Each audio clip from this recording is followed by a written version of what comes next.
अब हम डिस्कस कर लेते हैं आपकी रिस्पायरेटरी सिस्टम से रिलेटेड रिस्पायरेटरी डिसऑर्डर्स को, क्योंकि मैंने आपको बताया था कि जो भी आपके सिस्टम्स होते हैं उन सिस्टम से रिलेटेड बहुत सारे डिसऑर्डर्स होते हैं। बिल्कुल इसी तरह रिस्पायरेशन से रिलेटेड भी बहुत सारे डिसऑर्डर्स होते हैं। इनमें सबसे पहला डिसऑर्डर जो है वो है कैंसर। कैंसर हर ऑर्गन में हो सकता है, इसी तरह वो जो होता है वो लंग के अंदर भी हो जाता है। और जब कैंसर लंग में होता है तो वो जो होता है वो कैंसर जो होता है वो आपका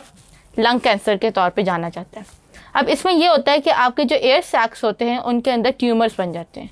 और इन ट्यूमर्स की वजह से आपको जो ब्रीदिंग होती है या सांस लेने में जो होता है वो बहुत ज़्यादा प्रॉब्लम फेस करना शुरू हो जाते हैं, क्योंकि जो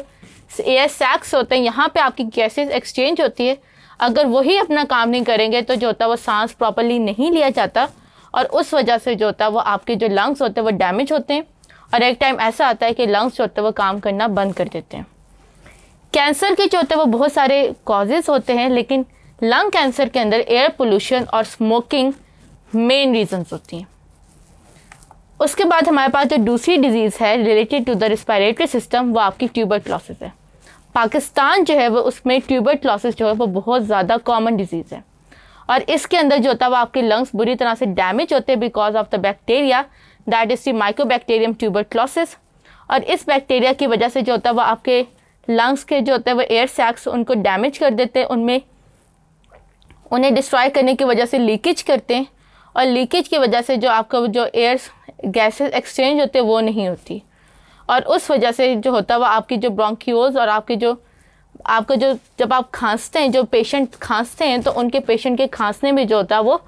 ब्लड आना शुरू हो जाता है, क्योंकि यहाँ पे एयर सैक्स जब डैमेज हुए तो उन्होंने जो होता है वो ब्लड रिलीज़ करते हैं। ये ब्लड जो होता है वो आपके जो होता है वो ट्रेकिया और ट्रेकियोस में आ जाता है, और वहाँ से जो होता है वो आपके माउथ के अंदर आना शुरू हो जाता है।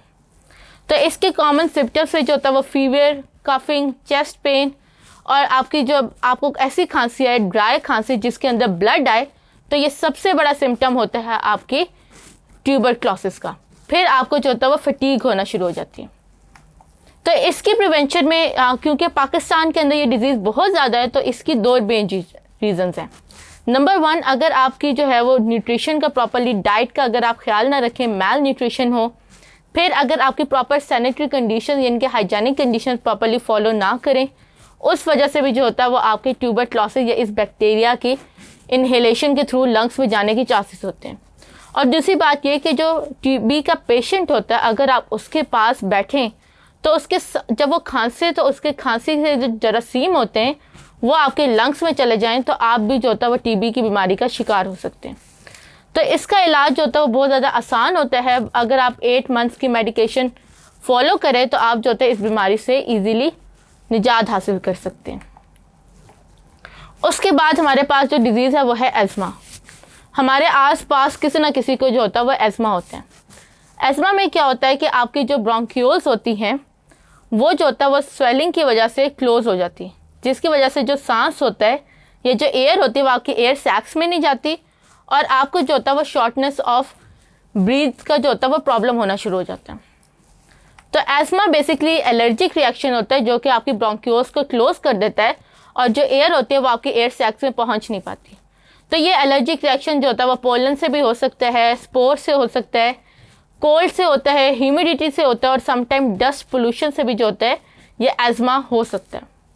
तो इसके अंदर जो होता है वो प्रॉपर जो होता है वो पेशेंट्स अगर अपना ख्याल रखें तो वो इस बीमारी से बच सकते हैं। देन हमारे पास एफिसीमा आती है। एफिसीमा जो होते हैं उसको हम लोग स्मोकर कफ भी कहते हैं, क्योंकि जब आप स्मोक करते हैं तो स्मोकिंग की वजह से आपका जो टोबैको होती है वो आपके लंग्स के अंदर जो एयर सैक्स होते हैं उनको डैमेज करना शुरू कर देती है, और डैमेज होने की वजह से आपका जो एक्सचेंज है site for the gases exchange, जब वो ख़त्म हो जाती है तो आपकी बॉडी के अंदर फ्रेश ऑक्सीजन नहीं आती, जिसकी वजह से जो स्मोकर्स होते हैं उनको हमेशा